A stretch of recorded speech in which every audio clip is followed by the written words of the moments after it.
الاستاد الأمير مولاي عبد الله، واللي يتسع لحوالي 70,000 مشجع.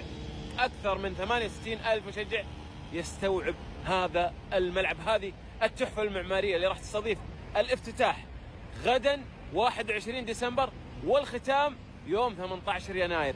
هذا الاستاد الضخم، هذا الصرح، هذه التحفة المعمارية هي اللي راح تستضيف غدا لقاء منتخب المغرب ومنتخب جزر القمر. مباراة كبيرة، قمة كبيرة غدا، افتتاح كأس أفريقيا وختام أفريقيا راح يكون أيضا على نفس هذا الملعب، على هذا الصرح. الله على الجمال، هذا الصرح المجهز بالكامل، مجهز بالإضاءات، بالصوتيات، بكل المواصفات العالمية. صرح رياضي ضخم عالمي كبير نشاهده الآن. ما شاء الله يا التحفة، ما شاء الله، ما شاء الله يا الضخامة. تشوفون ضخامة المكان، تشوفون هيبة المشهد. هذا هو استاد الأمير مولاي عبد الله. ما شاء الله تبارك الله، والله العظيم ما مرت علي محطة بهذا الجمال وهذه الحياة وهذه الجودة وهذه النظافة في العالم كله. صراحة أنا معجب جدا بمستوى جودة ونظافة الطرق، ما شاء الله، من الدار البيضاء إلى الرباط، ولا مطب ولا حفرة ولا حتى حجر صغير في الطريق. أضف عليها الاستراحات والمحطات جدا جميلة. صراحة معجب جدا بالخدمات اللي موجودة في الطرق هنا في المغرب. شوفوا معايا، أولا طبعا غابة ما شاء الله تبارك الله من الأشجار والطبيعة. تعالوا خلونا ندخل. هذه منطقة الوقود، ما شاء الله. حياكم تعالوا. في ناس كثير تبغى توصل للمغرب، راح تنزل وين؟ راح تنزل في مطار كازابلانكا، وبعدين تبغى تروح للرباط تحضر كأس أفريقيا. شوفوا المحطة اللي على الطريق، شوف الجمال، شوف الروعة، شوف المكان. محتفلين بكأس أفريقيا. هنا يبيعون منتجات كأس أفريقيا مثل ما تشوفون. تعالوا ندخل للداخل. مول ما شاء الله تبارك الله، ما شاء الله ما شاء الله. داخلين مول ما شاء الله تبارك الله. هذه محطة على الطريق بين الدار البيضاء والرباط، شيء جميل جدا ما شاء الله تبارك الله. والمطاعم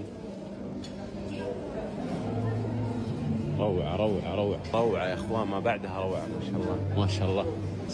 شوفوا المناطق الخارجية للجلوس، شوفوا منطقة المدخنين كيف جميلة ورائعة. الله وش هالإبداع ما شاء الله تبارك الله. هناك سوبر ماركت. شوف عدد كبير من المطاعم الموجودة والمتوفرة في هذه المنطقة مثل ما تشوفون. السلام عليكم. مختلف الوجبات موجودة. هذه منطقة ألعاب داخل المحطة، ما شاء الله روعة صراحة، روعة جدا صراحة. المكان فيه لاونج هنا، الله تبارك الله، مصلى ما شاء الله يا اخوان. لسه باقي في مطاعم هنا في الخارج، طبعا كلهم شباب لابسين افريقيا. باقي ما خلصنا. هنا فيه عدد كبير من المواقف الإضافية للسيارات الكبيرة أو السيارات الصغيرة. تشعر أنك في وسط مدينة ملاهي ومول ضخم. شوفوا كأنك في بوليفارد في مكان، ولا كأنك في طريق سفر. هذا ماكدونالدز هنا يا إخوان، صراحة مكان جميل. هنا يا إخوان مواقف السيارات الكهربائية. هنا السيارات الكهربائية تشحن مثل ما تشوفون. هذه سيارة كهربائية تشحن أمامنا، محطة متكاملة. أنا يا خالد أتكلم عن نفسي، رحت في أمريكا وشفت محطات مشابهة صراحة. هذا النظام نفس النظام المحطات أو قريب من المحطات اللي في أمريكا، لكن والله ما شفت محطة بهذا الجمال والجودة والنظافة والحياة والطبيعة في العالم كله. الله يحفظك. هذا الشيخ يا اخوان وجدته يعمل هنا. من وين تعرفني؟ انت سعودي وكبير، صحفي كبير. الله يبارك فيك. العالم يعرفك. الله يحفظك. طبعا هذا الشيخ يا اخوان، انا شفت المكان جميل جدا، قلت له المكان هذا يبدا جماله منكم انتم. الله يكبر. والله العظيم شفته هو كيف يرشد الناس وكيف يساعد الناس وكيف يتعامل معاهم. شكرا لك على رقيك. وهذا المكان لا ما راح يبقى جميل الا بكم. الله يحفظك يا سيدي. طيب اسمك؟ عزيز. والله انك عزيز. الله يحفظك يا سيدي. الان عرفت ليش المحطة جميلة وفيها حياة وروح. مو عشان الديكور والتصاميم، عشان الكلام الطيب ذا. الله يبارك فيك. عيد نفس الكلام اللي قلت لي ايش. احنا هنا الوجود ديالنا هنا هو ان اكرام الضيف واجب علينا كمغاربه، جميع المغاربه، واكرام الضيف واجب علينا. الله يبارك فيك. الله يبارك فيك الله ومرحبا بك في المغرب، وديما الف مرحبا. الله يبارك فيك. ونورت. الله يبارك والله فيك. العظيم لا نورت. الله يبارك. روحك الطيبة. الله يبارك فيك. روحك طيبة وجميلة. احسن واحد كيف تصل كامل واحد. الله يبارك فيك. الله، شايفين الروح الطيبة في المكان بدون حساب. شكرا. هذا الكرم المغربي. والله قلت لكم المكان وروحه الطيبة ما هو بس من الديكور. شوفوا الحياة اللي في المكان. شوفوا عائلة مستمتعة، طفل مستمتع، الكبير مستمتع، الصغير مستمتع. وصل الطاكوس ما شاء الله تبارك الله. طبعا أنا من محبين وجبة الطاكوس، بس إلى اليوم يعني أكلتها يمكن من 5 سنوات وأنا أكلها أو أكثر. بس إلى اليوم ما أعرف من وين أبدأ. خلنا نسأل محمد كيف أبدأ؟ حط من النص وخليهم من فوق. يعني مع بعض. الله تبارك. بسم الله. نعمة ولله الحمد. بسم الله. شوفوا كبير. شوف عرضه ما شاء الله تبارك. شوف الاحترام بزاوية. صحيح ان نظام المحطات هنا يذكرني بالمحطات اللي في امريكا كنا نشوفها، لكن والله العظيم ما مرت علي محطة بهذا الجمال وهذه الحياة وهذه الجودة وهذه النظافة. 23 درهم من دار البيضاء إلى منطقة بوزنيقة. هذا الجهاز هو اللي ياخذ منك المبلغ في الطريق السريع.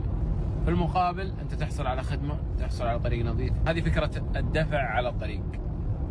أول شيء بسم الله ما شاء الله، بسم الله ما شاء الله تبارك الله، ما شاء الله تبارك الله. لأنه كل فيديو بنزله عن المغرب بيجوني 50 تعليق اللي هو قول ما شاء الله، اذكر الله، العين حق، ما شاء الله 500 ألف مرة من عيني.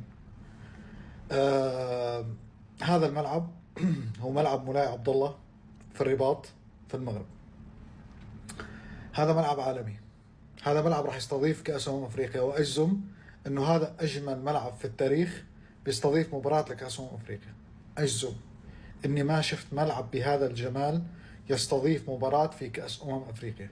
اعتقد انه هذا الملعب هو اللي راح يستضيف مباراة المغرب وجزر القمر الاولى، اعتقد، مش متأكد ولكن اعتقد. جمال ما شاء الله، شيء خيالي. ملعب اكيد هو محضر للمونديال يعني ل 2030. هذا مش لكأس العالم الحالي، مش لكأس افريقيا الحالي يعني.